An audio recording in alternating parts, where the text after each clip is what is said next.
Assalamualaikum warahmatullahi wabarakatuh. Innal hamdalillah nahmaduhu wa nasta'inuhu wa nastaghfiruh wa na'udzu billahi min shururi anfusina wa min sayyiati a'malina. May yahdihillahu fala mudilla lahu wa may yudlilhu fala hadiya lahu. Asyhadu an la ilaha illallah wahdahu la syarika lahu wa asyhadu anna sayyidana wa nabiyyana Muhammadan abduhu wa rasuluh. Allahumma salli wa sallim wa barik ala sayyidina Muhammad wa ala alihi wa ashabihi ajma'in. Subhanaka la ilma lana illa ma 'allamtana innaka antal alimul hakim. Rabbi shrah li sadri wa yassir li amri wahlul 'uqdatam min lisani yafqahu qawli. Allahumma la sahla illa ma ja'altahu sahla wa anta taj'al hazna was-sa'ba idza syi'ta sahla wa la hawla wa la quwwata illa billahil 'aliyyil 'azim. Amma ba'd. Hadirin sekalian jemaah yang dirahmati Allah, alhamdulillah pada malam ni kita dapat bertemu. Tuan-tuan mau sihat tu? Baik. Tak ramai ingat malam ni tu, jalan kot tu. Tadi kapal untang dia kereta banyak. Saya ingat saya tak sempat lah tuan-tuan ni. Sampai di Pek Buntang pun dah azan, kereta banyak. Tapi saya jalan jugalah tuan-tuan. Alhamdulillah sampai imam tengah berzikir. Alhamdulillah sempat jugalah kita bertemu pada malam ni tuan-tuan. Saya tengok tuan-tuan pergi mana-mana pun lah ni, memang harga pun mahal sikit lah biasanya tu. Itu ada orang viral di Langkawi kan, 1,800 ke dia makan? 1,800 lah? 1,800. Malam hari Jumaat saya ada kuliah di Masjid Tinggi tu, Peri Haji Ali. Birah dia di Langkawi juga lah, 2,551. Saya tengok takut saya tengok 2,551. Memanglah makan tu 12 orang, tapi 2,551 tu banyak sekut. Banyak tu. Jadi tuan-tuan, tak tahulah, ada yang kata dah bagi tahu harga, tapi tuan-tuan, saya tengok banyak tempat lah. Kamera Helm pun saya tengok berita pun kata ramai pergi tapi harga mahal. Harga orang naik. Pandai-pandai lah tuan-tuan. Saya pun bila semalam saya jalan di Kuala Kangsar lah, tahu tempat lain banyak kat tepi Sungai Perak tu. Saya beli pecal. Tuan-tuan, pecal kan, kita panggil pecal. Biasanya tuan-tuan beli pecal berapa satu? RM4, RM5 kan. Saya beli dua. Saya nak bayar berapa makcik? RM20. Saya berpinang-pinang mata. Hoi, RM20 dua pecah, boleh tahan masing-masing lah tuan-tuan. Tak apalah tuan-tuan. Tapi yang 2,551 sekali makan, Allahu Akbar, banyak tuan-tuan. Baik. Jadi tuan-tuan, saya tengok ramailah yang ambil masa untuk sama dengan keluarga kan. Tapi tuan-tuan, tak apa tuan-tuan. Tuan-tuan dah berjalan ke belum? Jalan lah. Imam jalan belum? Kita tunggu dulu Ustaz. Tunggu dulu Ustaz. Agak-agak orang dah puas dah tuan-tuan berjalan, baru kita pergi. Sekarang ni tuan-tuan jangan pergi tuan-tuan. Memang ramai lah tuan-tuan. Baik tuan-tuan, kita berhenti di mana? Isra' dan Mi'raj. Kita tajuk kita adalah Isra' dan Mi'raj. Baik. Jadi saya dah sebut kat tuan-tuan sebelum ni, pada bulan lepas, yang mana Isra' dan Mi'raj ni berlaku selepas tahun kesedihan. Yang ni Rasulullah sedih kan, Amul Huzun. Rasulullah sedih sebab dua perkara. Yang pertama, kerana Abu Talib meninggal dalam keadaan kufur. Kemudian meninggal Khadijah. Dan kemudian Rasulullah balik daripada pergi Taif, kena hambat dengan batu pula. Jadi sedih lah. Sedih di atas sedih, bertimpa-timpa sedih tu. Baik, jadi ketika inilah Allah anugerahkan pada Nabi Muhammad sallallahu alaihi wasallam Isra' dan Mi'raj. Baik. Jadi kita dah cerita dah, Jibril alaihi salam datang belah dada kan? Dah ke belum belah dada tu? Dah cerita dah kot tu? Tak sebut dalam ni belah dada tu. Baik. Jadi tuan-tuan, Jibril alaihi salam datang belah dada Rasulullah sallallahu alaihi wasallam, buka kan. Ini kali kedua. Pertama ketika mana Rasulullah umur 5 tahun ataupun 4 tahun, lebih kurang lah. Dia buka dada, dia keluarkan hati. Tapi kalau tuan-tuan tanya orang Arab, dia tak kata hati, jantung. Tuan-tuan bila tanya mana-mana orang Arab pun, ustaz ke, tok syekh ke, tuan guru ke, al-allamah ke, bila tanya kan, mesti dia kata jantung lah. Sebab kita kata hati ni kerana terjemahan kita, tuan-tuan. Terjemahan kita memang begitulah. Saya sebut kat tuan-tuan lah. Kita, kalau kita kata heart attack, kita terjemah apa? Serangan jantung. Kalau sweetheart, kita terjemah lain. Nampak tak? Sweetheart kita terjemah apa? Inilah apa, buah hati macam tu lah kan. Buah hati pula. Padahal orang putih buah jantung. Hati orang putih liver kan, liver. Dia tak sebut sweet liver. Nampak tak? Sama juga tuan-tuan. Kita dah jadi heartbroken. Betul tak kan? Heartbroken. Kita terjemah apa? Hati kan. Padahal heart bukannya hati, heart jantung. Tapi kita dah jadi budaya kita, mana yang main tanpa perasaan kita bagi hati, walaupun heart itu jantung. Jadi sebenarnya kalau tuan-tuan tanya Syekh, yang dikeluarkan tu jantung lah. Keluar. Ini kali yang kedua. Buang bahagian syaitan yang berada di dalam hati. Cuci dengan air Zam-Zam. Baik. Kemudian kita sambung di perenggan yang tu kan. Betul tak? Jibril dan Nabi naik selapis lagi naik kedua, betul tak? Bawah tu kan. Baik. Jadi saya ringkaskan, bila belah dada tutup, kemudian naik burak. Macam mana rupa burak? Burak ni haiwan daripada cahaya, kita tak tahu, wallahu alam. Tapi dia haiwan daripada cahaya. Kalau tuan-tuan tengok di Pakistan kan, di India, daripada lukis burak ni badan kuda, kepala wanita, perempuan cantik. Katanya burak ni rindu dengan Rasulullah. Jadi mereka itu khurafat tuan-tuan. Dia memang binatang, tapi macam mana rupa hanya Allah yang tahu. Allah dan Rasulnya. Baik. Jadi naik burak, kemudian daripada Mekah terus ke Masjidil Haram. Jarak dia lebih kurang 1470. Tuan-tuan boleh tengok di Google Maps. 1470 km tuan-tuan, jauh ni. Naik burak. Ada riwayat lain sebut, dia kata singgah 3 tempat kan. Taibah sembahyang 2 rakaat, ini Mekah, Madinah. Kemudian katanya di Bukit Tursina sembahyang 2 rakaat. Kemudian di Baitul Laham, tempat Nabi Isa dilahirkan, di Sirah sembahyang 2 rakaat.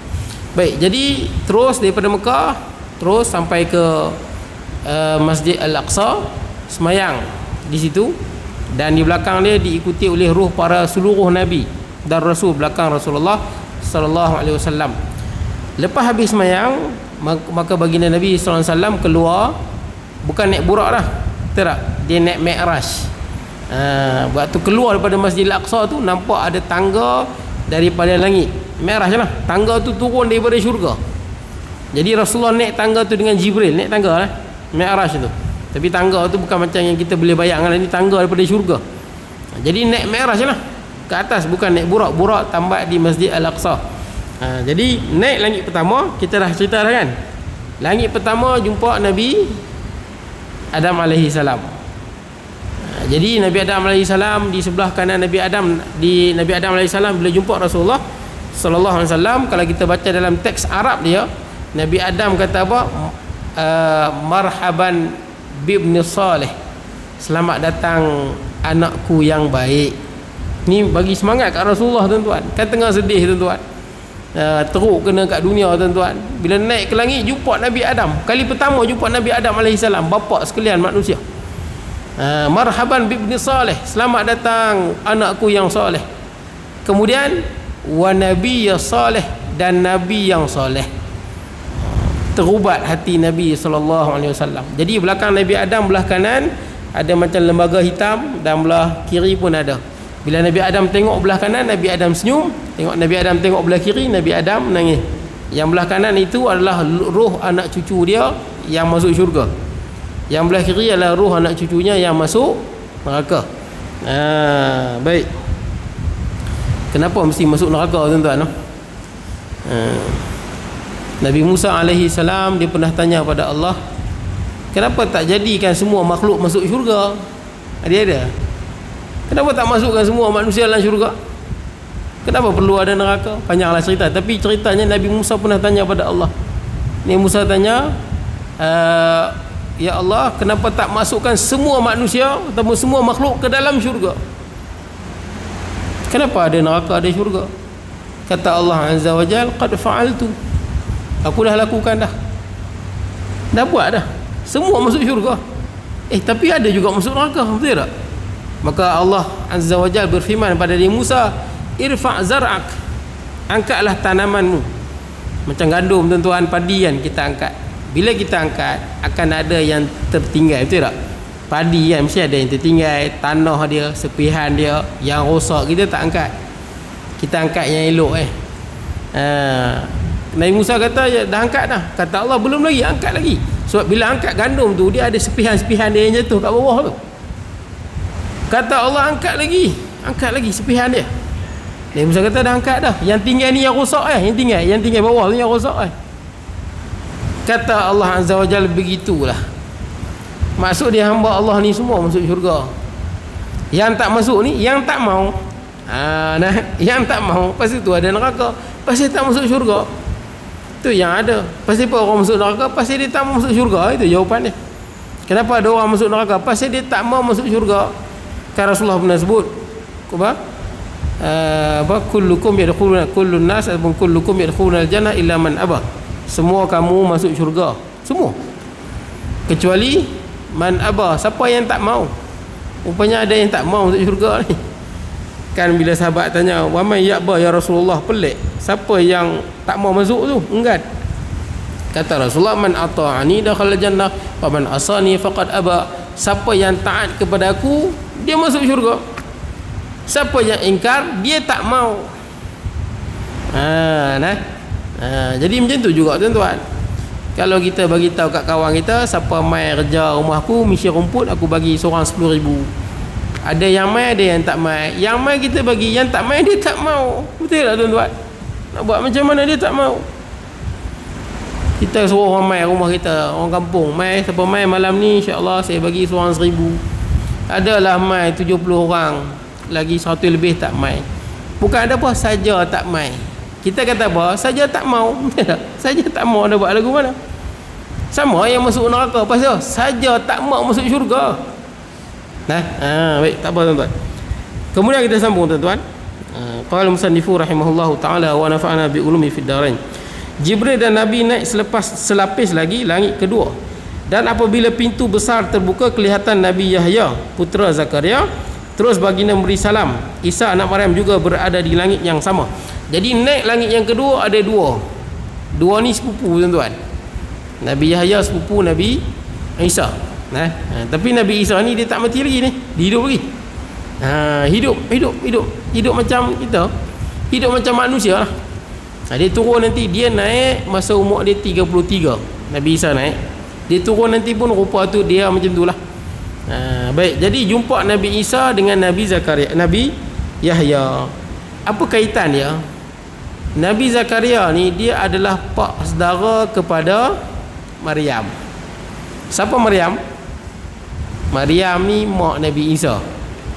Jadi Nabi Zakaria ni anak dia Yahya kan.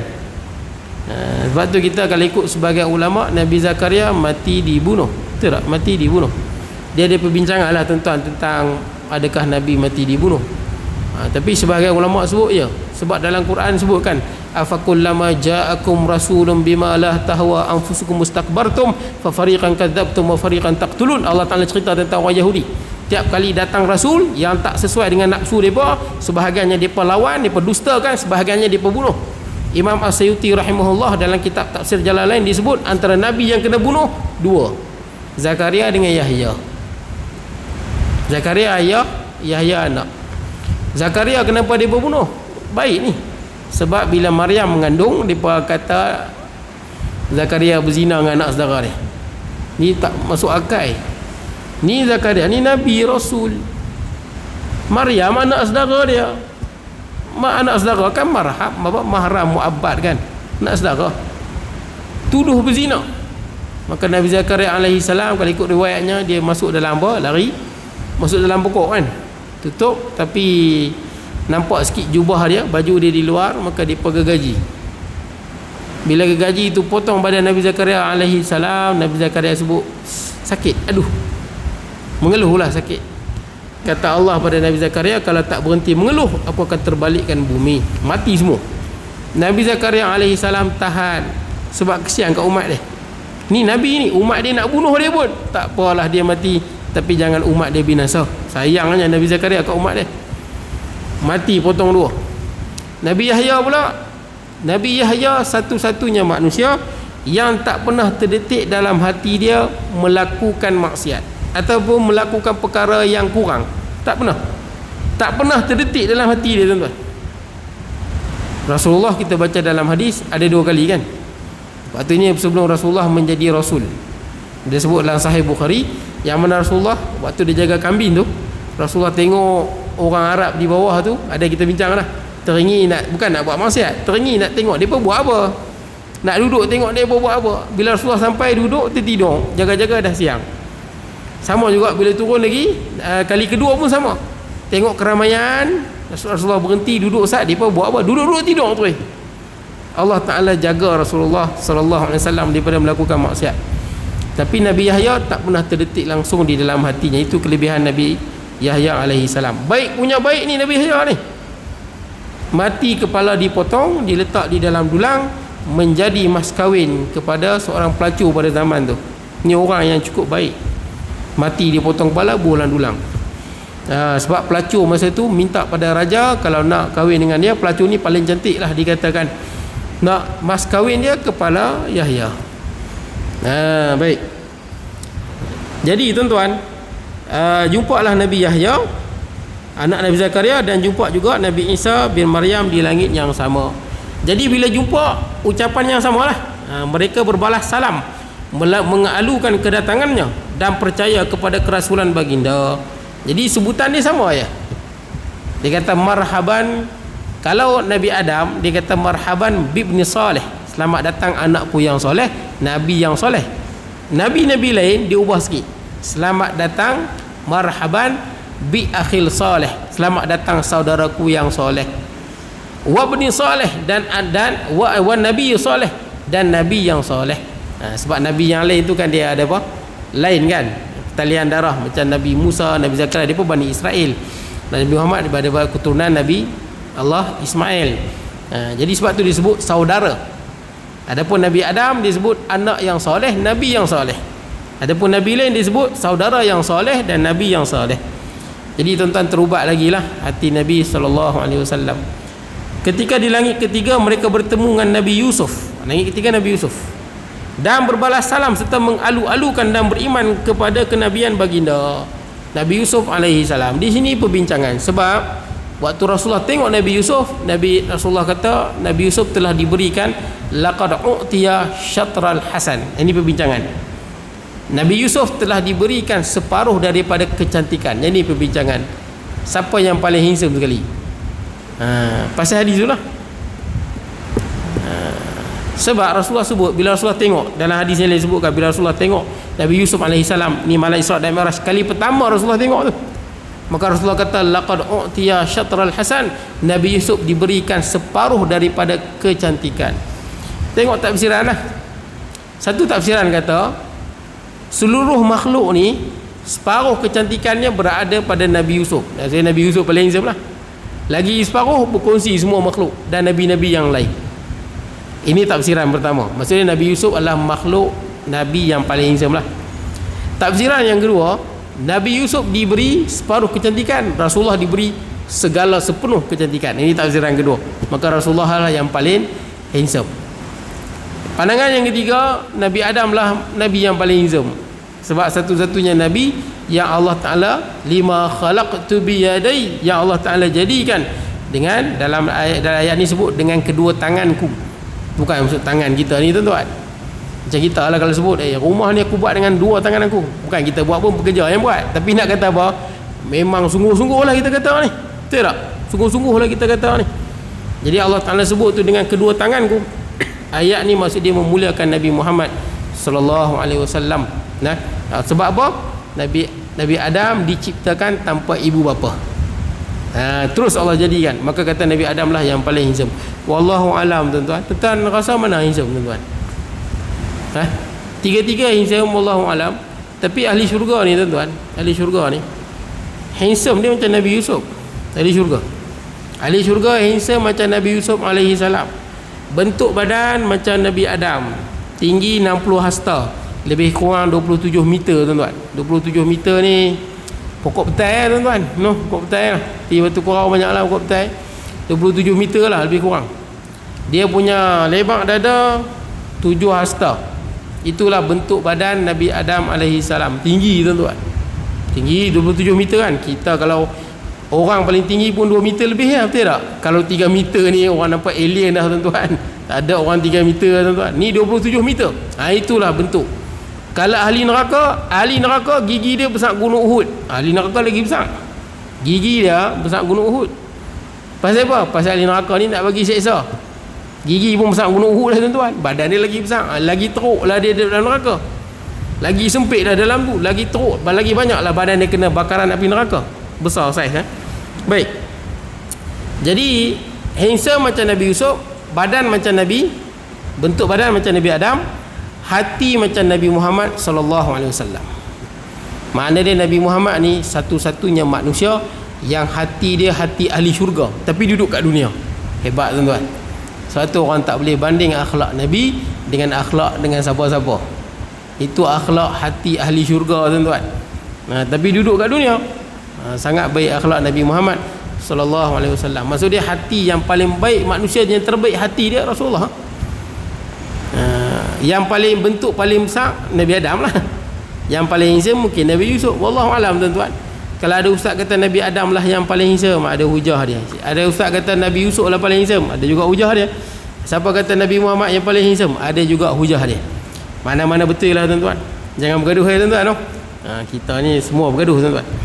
Baik tuan-tuan, kemudian bila jumpa Nabi Yusuf alaihissalam, Nabi Yusuf pun sebut benda yang sama. Selamat datang akhi saleh, saudaraku yang saleh. Kemudian Nabi saleh dan Nabi yang saleh. Kemudian di langit keempat masih bersama Jibril bertemu dengan Nabi Yunus. Yang ni saya pelik. Mana ada Nabi Yunus tuan-tuan? Silap ni. Betul tak? Bukan Nabi Yunus. Nabi apa? Silap ni tuan-tuan ni. Memang silap. Saya tengok apa, pertama saya ada cetakan lain, kitab lain sebut lain. Kemudian bila baca dalam hadis, bukan Nabi Yunus. Tuan-tuan masih dengar ceramah Isra dan Mi'raj kan? Mana ada Nabi Yunus? Nabi Yunus ialah Nabi yang, salah satu Nabi yang baik kan, Nabi Nabi yang termasuk 25 Rasul. Tapi bukan Nabi Yunus. Langit keempat, Nabi apa? Idris. Betul tak? Idris. Saya tengok ada dua hadis tadi, riwayat Imam Bukhari dan Muslim, memang Nabi Idris. Langit keempat Nabi Idris. Tuan-tuan betul kan? Nabi Idris tuan-tuan. Alaihi salam. Juga menyatakan imannya kepada kenabian baginda. Mengakui kenabian, kemudian menyebut saudara yang saleh, Nabi yang saleh. Kemudian lapisan langit kelima, mereka dialukan oleh Nabi Harun juga menyatakan imannya kepada kenabian Nabi Muhammad sallallahu alaihi wasallam. Nabi Harun tuan-tuan iaitu abang kepada Nabi Musa. Tuan-tuan, kita tengok dalam cerita kan, Nabi Musa zaman dia kan mak dia letak dalam sungai kan, betul tak? Sebab Firaun nak bunuh. Tentu ayat bawa, sungai Nil bawa masuk istana kan. Tapi kenapa Nabi Harun tak dibunuh? Sebab Firaun dia bukan bunuh semua. Firaun dia bunuh ikut tahun. Tahun ni kita bunuh semua anak lelaki. Tahun depan tak payah. Tahun ni kita bunuh lagi. Sebab nanti kalau bunuh semua, tak ada yang nak kerja dengan dia apa. Bani Israel yang kerja dengan dia apa. Jadi dia bunuh ikut tahun. Nabi Harun alaihi salam kena pada tahun yang dia lahir, pada tahun yang mana Firaun tak bunuh bayi lelaki. Adapun Nabi Musa lahir pada tahun yang mana anak lelaki hendak dibunuh oleh Firaun. Semua anak lelaki di kalangan Bani Israel. Baik. Jadi itu Nabi Harun alaihi salam.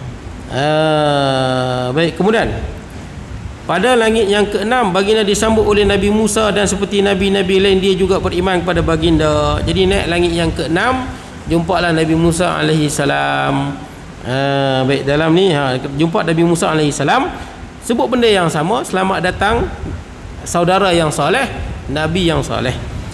Kemudian sebelum baginda disambut, ketika hendak meninggalkan tempat itu, Nabi Muhammad sallallahu alaihi wasallam ternampak Musa menangis. Jadi tengok Nabi Musa menangis tuan-tuan. Pasal apa Nabi Musa menangis? Sebab Nabi Musa ni adalah Nabi yang paling ramai masuk umat dia masuk syurga setelah Nabi Muhammad sallallahu alaihi wasallam. Paling ramai setelah Nabi Muhammad adalah Nabi Musa alaihi salam. Jadi Nabi Muhammad tengok dia menangis, Nabi Musa menangis. Bila ditanya mengapa menangis, Nabi Musa memberitahu sebab menangisnya kerana lelaki yang diturunkan selepasnya sebagai pesuruh Allah dapat membimbing begitu ramai pengikut untuk masuk ke syurga berbanding dengannya. Itu yang disedih tu. Tapi tuan-tuan, kita pernah baca hadis kan, yang mana Rasulullah sebut, Rasulullah diperlihatkan kan, yang mana Rasulullah tengok pada hari kiamat dibangkitkan Nabi ni dengan kaum dia, yang ahli syurga dengan ahli neraka. Mana-mana Nabi yang kaum dia beriman duduk belakang ni, kata Nabi Muhammad sallallahu alaihi wasallam, ada Nabi yang dia berdiri belakang dia tak sampai 10. Maksud dia kaum ramai-ramai, kaum dia beribu, yang beriman tak sampai 10. Ada Nabi 2-3 orang yang beriman, yang beribu tak beriman. Ada Nabi dia berdiri seorang tuan-tuan. Ada Nabi dia berdiri di padang mahsyar, dia seorang, laisa ma'ahu ahad, tak ada siapa belakang dia, siapa pun tak beriman. Ada tiba-tiba Rasulullah tengok di ufuk kan, ufuk ni bebelah ni penuh orang. Rasulullah sangka tu umat Rasulullah yang masuk syurga. Kemudian dikatakan ni Musa wa qaumuh, ini Nabi Musa dengan kaum dia. Itu menunjukkan kaum Nabi Musa adalah kaum yang kedua teramai. Walakin inzur ila ufuk, tapi tengok ufuk sana. Rasulullah tengok ufuk ni penuh. Inilah umat Nabi Muhammad sallallahu alaihi wasallam. Dan saya pernah sebut kat tuan-tuan, ahli syurga ni ada berapa saf tuan-tuan? Ada 120 saf. Ahli syurga ada 120 saf. Tuan-tuan jangan bayang saf Masjid Jawi ni tuan-tuan. Ini Masjid Jawi sembahyang jarak pula lagi sikit lah tuan-tuan. Ini saf padang mahsyar. Satu saf tak tahulah berapa juta ke bilion, wallahu alam. Ni saf padang mahsyar tuan-tuan. Ahli syurga ada 120 saf. Sama nun min hazil ummah, 80 saf daripada umat ni. Dan 80 tu duduk depan. 80 tu duduk depan. Lagi 40, baki 40 kan, min sairil umam, daripada umat-umat yang lain. Kiranya 120 saf ahli syurga yang nak masuk syurga ni, yang depan 80 tu adalah umat Nabi Muhammad sallallahu alaihi wasallam. Kita lah umat yang pertama masuk syurga tuan-tuan. Tapi kena ingat jugalah, kalau tak buat baik, yang pertama masuk neraka jugalah. Sebab kita kan lintas titian sirat tuan-tuan. Kita umat yang pertama lintas titian sirat. Siapa yang lepas masuk syurga yang awal lah. Siapa yang jatuh ke bawah, yang paling awal masuk neraka jugalah. Begitulah tuan-tuan. Tak dapat kelebihan, kita tak ambil kelebihan, kita dapat sebaliknya. Baik. Jadi tuan-tuan, tu dan Rasul apa? Kemudian disebut pada Nabi Muhammad sallallahu alaihi wasallam, di kalangan umat Nabi Muhammad yang ramai ni ada 70,000 yang masuk syurga tanpa hisap dan azab. Jadi kita haraplah tuan-tuan dalam 80 saf tu kita ada lah kot. Itulah harapan tu. Tak duduk saf pertama pun tak apalah, kita duduk saf nombor 8 ke, nombor 76 ke, saf 66 ke, belakang-belakang pun tak apa, tapi ada lah kita tuan-tuan. Tapi dalam ramai-ramai tu tuan-tuan, dia ada yang special, 70,000 masuk syurga bila hisab wala azab, tanpa hisab dan azab, ada 70,000. Maksud dia pada zaman Rasulullah sampai kiamat hanya 70,000 umat dia yang masuk syurga tanpa hisab dan azab. Ni special lah tuan-tuan, special betul lah. Salah seorangnya Ukasyah kan, Rasulullah doa untuk dia. Kemudian sahabat bincang siapa dia, macam-macam pandangan. Kemudian Rasulullah keluar, Rasulullah beritahu siapa yang 70,000 tu. Mudah-mudahan ni nak dapat tu susah lah tuan-tuan. Daripada ramai-ramai bilion-bilion ni 70,000 je. Susah lah nak dapat, tapi boleh je kita usaha, betul tak kan? Cubalah usaha. Rasulullah beritahu siapa dia 70,000 tu. Humul ladzina la yarquna, mereka golongan-golongan yang tidak menjampi serapah yang bukan-bukan. Betul tak tuan-tuan? Kadang-kadang saya jumpa orang kalau sakit je bomoh. Betul tak tuan? Kadang-kadang saya tengok macam mana lah kita ni. Bukan tak boleh bomoh tuan-tuan, tapi dalam Islam ni bila sakit kita berubat, betul tak? Kita berubat. Sampai zaman Rasulullah pun Rasulullah berubat kan. Rasulullah berubat, dia sebut tentang madu, betul sauda, malah kencing unta pun ada sebut. Kencing unta pun sebut tuan-tuan. Punya luasnya konsep ubat tu. Selagi mana dia boleh berubat. Tuan-tuan nak jampi boleh tak? Saya ada jumpa orang kadang-kadang sakit, jumpa bomoh tu, sekali jumpa 5,000, 4,000, saya tengok pun takut. Tapi dia percaya betul. Percaya. Tak tahulah tuan-tuan kan, masing-masing lah. Tapi saya ingat kembali fitrah lah tuan-tuan, kembali pada fitrah lah. Nah, kadang-kadang dia bagi tahu dia punya bomoh ni, tahu dah. Kita sakit, telefon tahu dah. Dia tahu dah. Oh, ni jin. Selalu kena jin lah tuan-tuan. Sakit ni jin, yang tu jin, semua jin tuan-tuan. Jadi kita tak mau tuan-tuan. Kita terjebak. Kalau nak jampi ni, saya nasihat kat tuan-tuan lah. Tuan-tuan jampi sendiri pun boleh, betul tak? Tuan-tuan sakit apa-apa, ambil air, jampi lah. Baca apa tuan-tuan? Baca Fatihah. Betul tak tuan-tuan? Baca Fatihah. Baca sekali rasa macam tak sedap sangat lah, baca 27 kali. Nak baca lebih ya, baca 21 kali. Nak baca lebih, baca 33. Anak tak mau tidur malam ke, anak sakit-sakit ke, anak kena gigit lipan ke, ambil banyak 33 Fatihah, sapu bagi minum. Betul tak? Kita boleh buat seperti mana Abu Sa'id Al-Khudri pun buat. Nah, tak jampi serapah yang bukan-bukan. Wala yastarquna, tidak minta jampi serapah yang bukan-bukan. Kemudian wala yaktauna, tidak bergantung pada diri sendiri. Wa ala rabbihim yatawakkalun, semata-mata bertawakal pada Allah. Tuan-tuan nak masuk dalam 70,000 tu, daripada dalam hidup kita, daripada pagi sampai ke malam, esok, lusa, seterusnya sampai mati, tawakal kena tinggi. Serah segala urusan kita pada Allah Azza wa Jalla. Usaha kenalah, sebab Allah Ta'ala suruh kita usaha dan tawakal dan berdoa. Kalau tawakal tak usaha, tu bukan dia tuan-tuan. Usaha kena, doa kena, tawakal kena. Ni suruhan Allah. Tapi dalam hidup bertawakal pada Allah, sehingga apa benda yang berlaku kita redha. Okey tuan-tuan. Kemudian di langit ketujuh baginda berjumpa pula Nabi Ibrahim, dan mereka berbalas salam serta menyatakan imannya terhadap kerasulan baginda. Jumpa Nabi Ibrahim di Baitul Ma'mur kan, tengah bersandar. Pun benda yang sama, Nabi Ibrahim dia sebut macam Nabi Adam. Marhaban bibni salih, selamat datang anak yang soleh. Wa akhir, dan Nabi soleh. Sebab apa? Sebab Nabi Muhammad kan anak cucu Nabi Ibrahim, daripada jalur Nabi Ismail kan. Ismail terus pada Nabi Muhammad sallallahu alaihi wasallam. Baik tuan-tuan, kemudian dari situ baginda dibawa ke Sidratul Muntaha, pokok syurga, yang dan ditunjukkan Baitul Ma'mur, rumah berbentuk Kaabah yang ramai penghuninya, terdiri pada para malaikat. Sidratul Muntaha tuan-tuan. Apa makna sidrah? Sidrah makna dia pokok yang jin takut ni tuan-tuan. Pokok apa? Pokok bidara. Bukan bidara yang boleh makan tu. Kan ada orang makan buah bidara kan, buah apa tu? Bukan pokok tu. Dia pokok bidara berduri. Jin takut sikit. Katanya lah, banyak orang buat katanya jin takut. Sebab pernah ada satu ulama, ada orang dia boleh masuk dalam api tak terbakar. Jadi ulama ni ambil daun bidara, lumuk kat badan dia. Dia masuk kali kedua terbakar. Kalau siapa nak tahulah, kalau kita tengok isteri kita ke adik-beradik kita ke ataupun diri kita lah, rasa macam rasa pelik ya, ambil daun bidara. Bukan daun bidara yang orang buat makan tu tuan-tuan. Ni daun bidara duri, pokok daun bidara yang berduri tu. Itu yang hak betulnya tu. Jadi tuan-tuan ambil daun bidara. Contohnya lah, bini tuan-tuan lah nampak lain macam ya, mungkin ada gangguan ke, tuan-tuan ambil daun bidara, letak bawah bantai dia. Kalau dia tak boleh tidur, something lah, dia tak selesa, dia tak boleh tidur, ada benda tak kena lah. Itulah tuan-tuan, daun bidara lah. Jadi di atas langit dia ada pokok bidara tuan-tuan. Akak dia di langit yang ke-6. Akak pokok tu di langit yang ke-6. Pucuk dia di atas langit ke-7.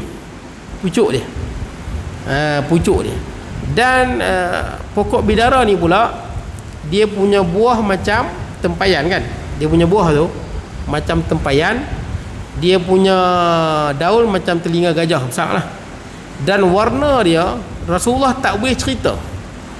Sebab warna tu bukan warna kat dunia, warna tu lain. Kita kenal merah, biru, hijau, kuning, jingga. Tapi Sidratul Muntaha punya warna tak boleh cerita. Tapi sangat cantik. Cantik sungguh lah. Jadi atas langit tuan-tuan ada apa? Ada pokok tuan-tuan. Memang betul-betul ada pokok. Akak dia di langit ke-6. Pucuk dia di mana? Atas langit ke-7. Dan sangat cantik lah. Warna dia tak dapat digambarkan betapa indahnya Sidratul Muntaha. Baik, kemudian Baitul Ma'mur, rumah berbentuk Kaabah yang ramai penghuninya, terdiri daripada para malaikat, setiap hari seramai 70,000. dan kesemua malaikat khusyuk beribadat dan tidak berpaling ke mana-mana sehingga hari kiamat. Jadi Baitul Ma'mur ni sehari masuk 70,000 dia nak tawaf. Baitul Ma'mur ni kat mana? Betul-betul atas Kaabah tuan-tuan. Kaabah kita sekarang ni kan, betul-betul atas dia tu, langit pertama, 2, 3, 4, 5, 6, 7, betul-betul atas dia ada Baitul Ma'mur. Kalau Baitul Ma'mur tu jatuh, dia hempap Kaabah. Straight betul-betul tu. Sebab tu nak bina Kaabah mesti dengan arahan Allah. Tidak kita tak tahu kat mana sebab nak bagi sama tu dengan Baitul Ma'mur. Tapi Baitul Ma'mur sehari 70,000 malaikat masuk tawaf. 70,000. Lepas tu keluar tak boleh masuk lah. Pasal apa? Pasal malaikat ramai. Kalau ada orang 2 kali masuk tawaf, nanti ada malaikat yang tak sempat nak tawaf sebelum kiamat. Maksud dia nak bagi semua malaikat yang ada di langit ni sempat tawaf sekali sebelum kiamat. Sebab tu malaikat sekali je masuk tawaf, lepas tu keluar tak masuk lah. Nah, di atas langit tu tuan-tuan, di langit yang ke-7. Baik tuan-tuan, kemudian baginda dibawa ke hadapan Allah. Bawa ke hadapan Allah. Lepas Sidratul Muntaha barulah dibawa ke hadapan Allah dan mengalami kebesaran dan segala manifestasi ketuhanan secara dekat. Ketika di sini Allah menurunkan perintah kepada hambanya untuk melakukan ibadat solat sebanyak 50 hari 50 kali sehari semalam. 50 waktu bukan 50 rakaat, 50 waktu kan. 50 waktu. Kiranya tuan-tuan 50 waktu ni duduk saat azan tuan-tuan, duduk saat azan lah. Dia cerita ni ada orang yang tolak tuan-tuan cerita ni. Husin Haikal, sebahagian saya jumpa ada orang yang berfahaman Syiah yang dia tak terima ni. Dan dia kata cerita ni mengarut, cerita ini palsu, cerita ini menunjukkan Rasulullah lemah. Sebab bila Allah Ta'ala suruh, kenapa tak buat? Saya tak payah. Dia yang mula sebut ni Husin Haikal. Husin Haikal ni saya tak tahulah dia fahaman apa. Kemudian saya jumpa beberapa orang yang berfahaman ke arah Syiah lah, dia pun faham gitu jugalah. Dia kata hadis ni mengarut lah. Apa dah bagi 50, kenapa minta kurang? Betul tak? Kan turun kan. Sekali naik kurang 5, 9 kali naik, kiranya 10 kali naik lah. Kali pertama naik dapat 50, ulang 9 kali kurang 45. Sebagai riwayat kata sekali naik kurang 10, sebagai riwayat kata kurang 5. Tak apalah, kiranya 9 kali naik sampai jadi 5. Tu pun Nabi Musa suruh naik lagi, umatmu tak mampu. Betul tak? Nanti kita sebut lah tuan-tuan kat sini. Tak apalah tuan-tuan. Jadi dia berkata, ada orang kata lah cerita ni mengarut. Sebab apa? Tengok Nabi Ibrahim, Allah Ta'ala suruh sembelih Nabi Ismail, tak ada tanya terus sembelih lah. Betul tak? Ini 50 waktu. Tengok Nabi Musa apa? Nabi Musa nasihat kata jangan naik sampailah jadi 5. Pakai akal ni. Dia macam ni. Pertama tuan-tuan, saya sebut awal dah tuan-tuan. Nak baca ni tak sempat isyak tuan-tuan. 2 minit lagi. Jawapan dia tuan-tuan, kita orang yang beriman, alladzina yu'minuna bil ghaib. Kita percaya pada benda gaib. Benda gaib ni bukan boleh pakai akal. Betul tuan-tuan? Pakai akal. Kemudian dia berkata, kenapa tak Allah Ta'ala tak bagi 5 terus ya? Betul tak? Kalau Allah Ta'ala tahu, saya nak jawab mudah, kenapa Allah Ta'ala tak masuk semua dalam syurga? Betul tak? Kan Allah Ta'ala tahu yang mana masuk syurga, masuk neraka. Kita ni sibuk dengan kerja Tuhan pasal apa? Pasal apa? Tuan-tuan, sebelum ada bumi ni Allah Ta'ala tahu dah mana hamba dia yang akan taat, mana yang akan angkat. Allah Ta'ala tahu. Tapi kenapa ada dunia juga? Sebagai bukti. Sejak azali lagi Allah Ta'ala tahu umat Nabi Muhammad 5 waktu sehari semalam. Kenapa ada 50? Nak bagi tahu sayangnya Rasulullah pada umat dia. Betul tak? Sayangnya umat dia. Kemudian kenapa Nabi Musa? Sebab Nabi Musa ni kaum dia juga pernah difardukan solat 2 waktu ya. Tu pun berat. Pagi 2 rakaat, petang 2 rakaat. Itu pun berat. Tu yang Nabi Musa kata, aku dah cuba Bani Israel tak boleh. Ni banyak ni. Tu sampai 5 pun suruh naik juga. Nah. Kemudian pula orang tanya, kenapa umat terdahulu 2 waktu, kita sampai 5? Kan dah kata kita 80 sah nak masuk syurga tu. Sebab itulah nak bagi masuk ramai. Tu yang sampai 80 saf ahli syurga daripada umat Nabi Muhammad sallallahu alaihi wasallam. Dia pendek kata ni, kita kadang-kadang benda raib kita sibuk, tuan-tuan, betul tak? Kita sibuk orang kerja Tuhan. Allah Ta'ala dah tahu dah iblis tu jahat, kenapa tak bagi mati je dia? Apa benda lah hang ni, sibuk dengan kerja Tuhan, sibuk macam tu.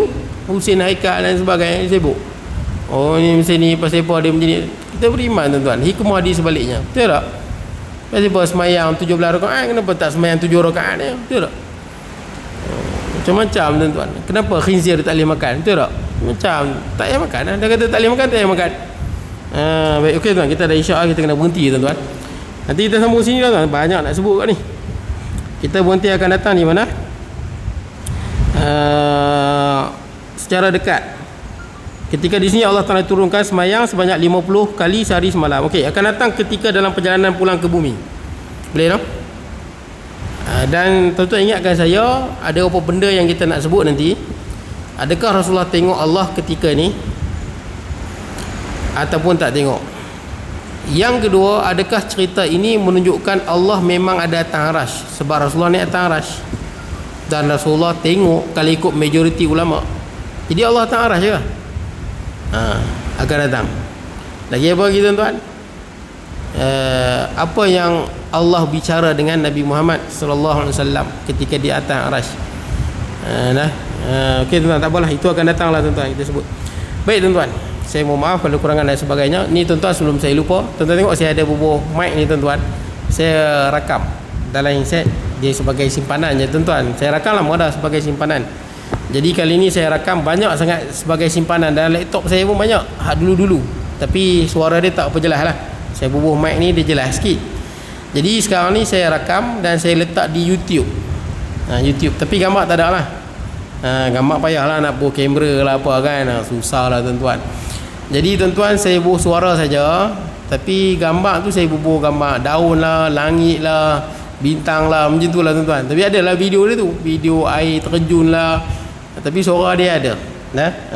Sebab asalnya memang saya simpan untuk saya, tapi saya nampak kalau saya simpan dalam laptop, kadang-kadang laptop rosak, betul tak, handset rosak lah. Ni bubuh kat YouTube, bukan ada limit, betul tak, bubuh lah banyak mana pun. Tuan-tuan boleh pergi di YouTube, tuan-tuan type saja Siri Kuliah Peribadi. Siri Kuliah Peribadi tu saya punya lah, tuan-tuan. Di situ banyak lah yang saya bubuh. Di Sungai Duri pun saya bubuh. Ada lebih kurang baru dalam 36 kot yang saya bubuh. Baru saya start, tuan. Dulu saya tak letak pun sebab dia punya rakaman tak jelas sangat. Jadi tuan type Siri Kuliah Peribadi. Tuan-tuan boleh langgan, tekan langganan. Ada orang kata, ustaz kena bayar ni langgan. Bukan kena bayar.